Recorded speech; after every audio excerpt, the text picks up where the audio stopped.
Hi, and welcome to episode 5 of 3 and Out here on LTTV. Johnny Lombardi alongside Connor Onion, live from Palmer's Place in the Grange. And Connor, a bit of a slower week than we've had in the past, but we're back here ready for some NBA previews. How was your week? Yeah, we had some All-Star baseball. Great to see Derek Jeter in his final All-Star game. And baseball is here, I guess, now that the World Cup is over. So, hey, we got to salvage what we can until football starts. I know, we're kind of just trying to stretch out this NBA talk. I mean, I'm a few hairs and a few wisdom teeth lighter, so that's how my weekend went. But nevertheless, we're back here at Palmer's Place, and we're going to start off in the NBA Eastern Conference, where we've been talking for the past couple weeks about LeBron to the Cavaliers and what the Cavaliers should do to kind of set up for their season. There's a lot of talk about where Kevin Love is going to go. Is he going to get traded to Golden State or to Cleveland? Will the Cavaliers keep Andrew Wiggins or whatnot? What are you looking at for the Cleveland Cavaliers to do with that situation? Well, I guess the whole situation comes down to whether or not they want to win right now this year, or they feel like they can develop Andrew Wiggins and still put a competitive basketball team on the court right now. I feel like they can. I feel like they can contend with Andrew Wiggins, whether or not he is a superstar right away or not. But I would trade for Kevin Love, and this is why. Andrew Wiggins, he's not a strong shooter, not a strong ball handler. He's very raw. The reason they drafted him was based on potential, and he has the potential to be a lockdown defender for a very long time in the NBA, but I don't know if his skill set will ever catch up with him. I don't know if he'll ever be able to handle the basketball of the likes of an NBA point guard or a two guard. I don't know if he'll be able to step out and shoot beyond 15 feet. So I think they can be a championship contending team in spite of Andrew Wiggins, because you have guys like Dion Waiters, like Tristan Thompson, who have developed over the past couple of years. They're starting to establish themselves. Waiters, he can get you 15 to 20 points a night. Tristan Thompson, he's turned into a double-double machine. And then you throw in Kyrie Irving and LeBron James, and you've got yourself a pretty formidable basketball club. See, I like to go with the thought process of keeping Andrew Wiggins to. I feel like LeBron thrives the best when he's in that mentor role. I think LeBron digs being the guy to teach, and I think he can do that with Andrew Wiggins. I think he can do that with Kyrie Irving a little bit, even though he's been in the league for a couple of years now. I think LeBron can also do that with Dion Waiters and Tristan Thompson. So I think the Cavaliers having LeBron is almost like having a second coach. Yeah. That guy just loves being the mentor. And my question is, how much better does Kevin Love really make the Cavaliers? Well, and I think that, I know he's been on the Timberwolves and no playoff appearances, but it's granted, I'm the Minnesota Timberwolves, but how much better does Kevin Love really make the Cavs? Here's what he can do for you. He's very comparable to Chris Bosh. I will make this argument for Bosh. He's a much better defender. Kevin Love doesn't offer the length that Chris Bosh offers, so that will be a drop-off. Can this team, with Kevin Love, compete at a championship level defensively?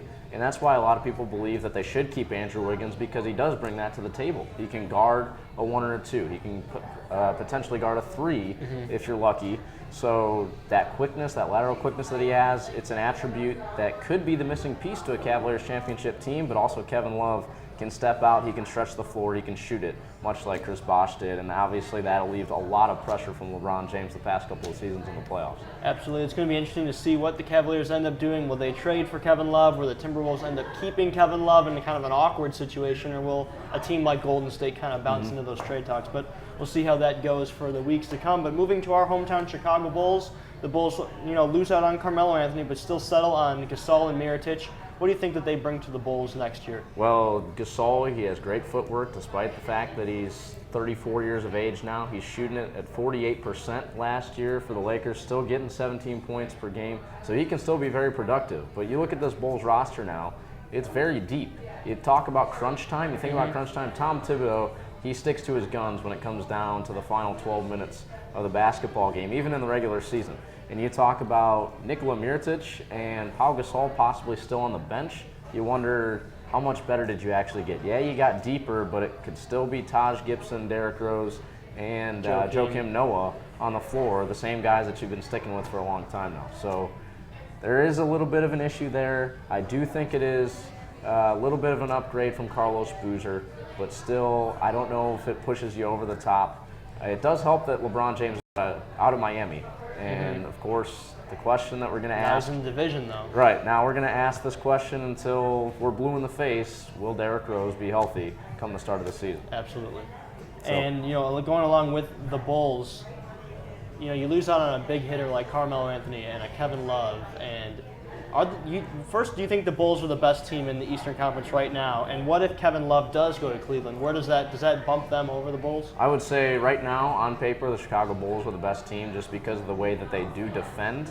It's going to be... And also added some offense, too. Yeah, they added some offense, too. You look at the bench mob now. You look at Mike Dunleavy, Doug McDermott, and Nikola Mirotic and Pau Gasol. They're offensive-minded guys. Mm-hmm. So in the past, when you had guys like Ronnie Brewer and guys of that nature coming off the bench, they're more defensive-minded. But now you have guys that can score 10 to 15. A guy like Doug McDermott, who people believe can get hot, and he can get you 20 points on any given night. So Tom Thibodeau is going to preach defense, but he also has some offensive weapons now. That's why people believe they're much improved, that they do have the chance to compete with LeBron James, the Cleveland Cavaliers, and some teams that are emerging in the Eastern Conference, like the Wizards. The Raptors are still very good, and the Indiana Pacers, despite losing Lance Stevenson, people think that in a weak East, they can still creep up there in the standings as well. Absolutely, and we always know, with the Bulls, it always surrounds Derrick Rose and his health. And I mean, we can talk, like you said, till we're blue in the face, but if Derrick Rose isn't healthy, it's not going to mean anything. But now we're going to take a look at our Eastern Conference previews. And Connor, we had a pretty similar Eastern Conference as we look at our side-by-side in this full screen here. Same teams at the top. Same 3 lottery teams at the bottom. I mean, I think we can both. I think knowing with the Philadelphia 76ers, the way they drafted, taking a chance on Embiid and a chance on Dario Saric, we really knew that Sixers were expecting to be a lottery team again this year. But looking at any disagreements, I know I have Atlanta a little higher than you would have Atlanta, and vice versa. You have the Brooklyn Nets a little higher than I would have the Brooklyn Nets. Yeah, just some moves that teams ahead of the Atlanta Hawks made. I know they were the 8 seed last year. They took the Indiana Pacers deep into their first-round series, but I don't think they did enough. The East has been very mobile in the offseason. A lot of teams making moves. I like New York with Melo coming back to bounce back. J.R. Smith should have a better year than he did last year. So I got them at the 9 seed. Brooklyn, they're old, but they're still a respectable bunch with a lot of playoff experience. They won their first-round playoff matchup with the Raptors last year, so I like them to sneak in. And then Detroit, if they can re-sign Moose, Greg Monroe, they like to call him the Moose down there. I'm not quite too sure why, but I don't know. It's one of the best nicknames in sports, I think. But still, I need clarification on why. But where it even came from. Exactly. He does play like a moose down there in the post. That could have something to do with it. But Boston, they signed Evan Turner today, Rajon Rondo. He could be on the move, but if he stays put, Jeff Green and company, they can carry that team to the cusp of being a playoff team, but I don't feel like they're quite ready yet. They still need a couple more pieces if they want to be in that 8th and final spot. I think teams like Brooklyn and Boston, I know I have them, as you can see on mine, at 11 and 12 in my preview here. I think a team like Brooklyn and Boston could potentially be higher up. I think Brooklyn, more than Boston, could be a playoff team, an 8 seed or a 7 seed. I don't see Boston maybe jumping into the playoffs, but I can see Boston getting up there in a 10 or a 9. And the Atlanta Hawks I have up there, I feel like they have space to still make moves, possibly, and just work it out. What do you think of Indiana Pacers? First question, Indiana Pacers, where they can what's their ceiling and what's their basement? And are there any teams that could be a surprise in the East for you? I guess their ceiling's sort of up to Paul George. How far can he put this team on their shoulders? Because they need him now more than ever. Lance Stevenson, he's gone. They bring in Rodney Stuckey, and he is not the answer. I know he's an okay basketball player, but he doesn't bring to the table what Lance Stevenson brings. Lance Stevenson is a spark. Lance Stevenson is very skilled.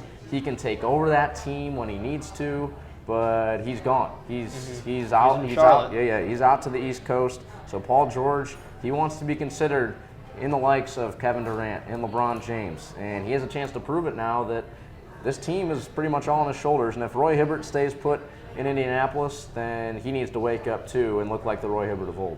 Absolutely. Well, we'll be right back here on 3 and Out. We're going to move from the East to the West in the NBA and go with our NBA Western Conference preview. Don't go anywhere. 3 and Out will be right back here on LTTV.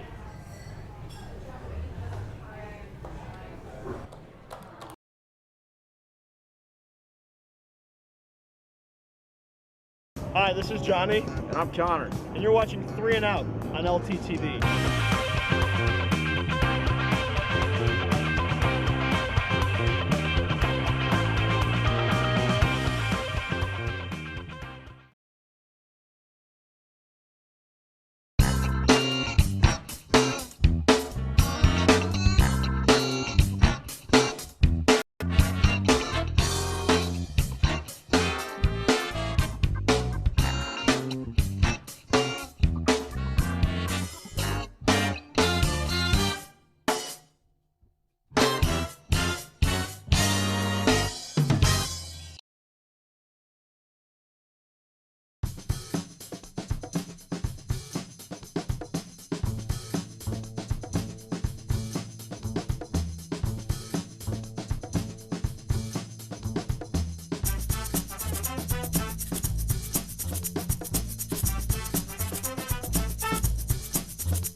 one here to get. Fine, right there. Just do it from here.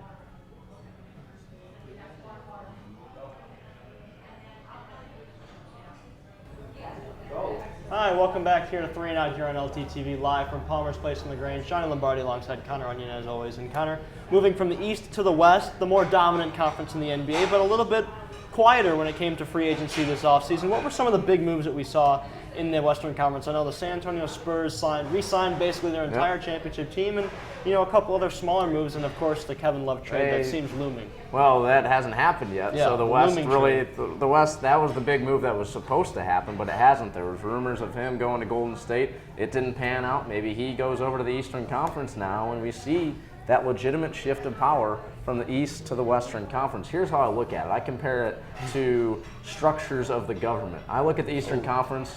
In the offseason, it became like a socialistic government.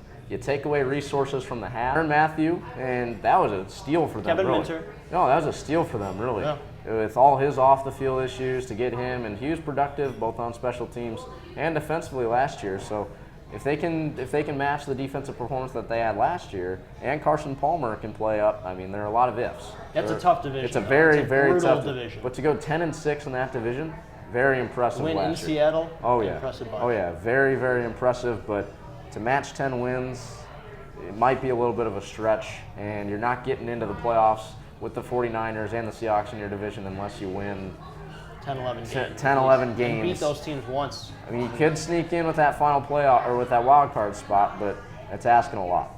What about the Detroit Lions? Detroit Lions, they signed Golden Tate, I believe, or Percy. Was it Golden Tate? No, Golden Tate. Yes, Golden Tate. I get Golden Tate and Percy Harvin mixed up every Seahawks guys. Yeah, Seahawks guys. But they signed Golden Tate. He comes back to the Midwest where he played his college football. So you think he'll be comfortable. They signed him for good money too, and with him and Megatron, and then Pettigrew running up the seam, and Matt Stafford, if he can. Eric Ebron, they just drafted out of North Carolina. If Matt Stafford can stay upright, that's one of the most exciting offenses to match the Philadelphia Eagles in that conference.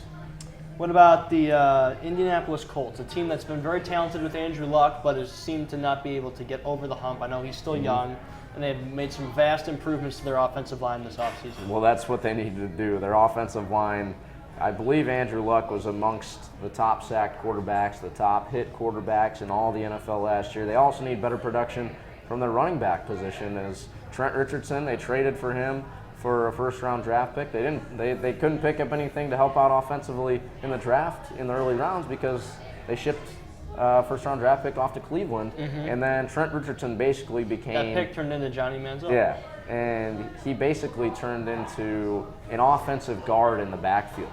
The only thing that Trent Richardson was useful for was blocking last year, and he couldn't hold on to the football. He wasn't running with a full head of steam ahead like he's used to.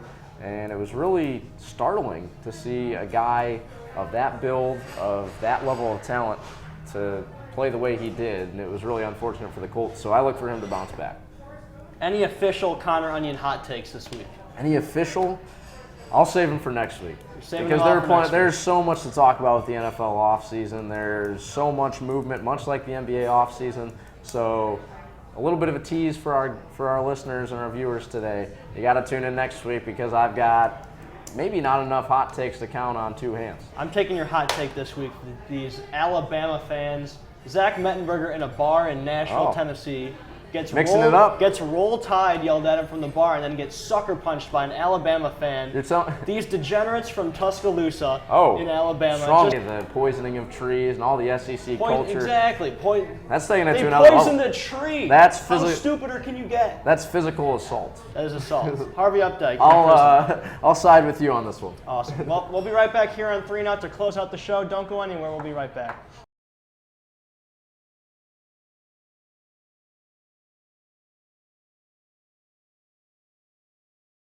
Hi, this is Johnny. And I'm Connor. And you're watching 3 and Out on LTTV.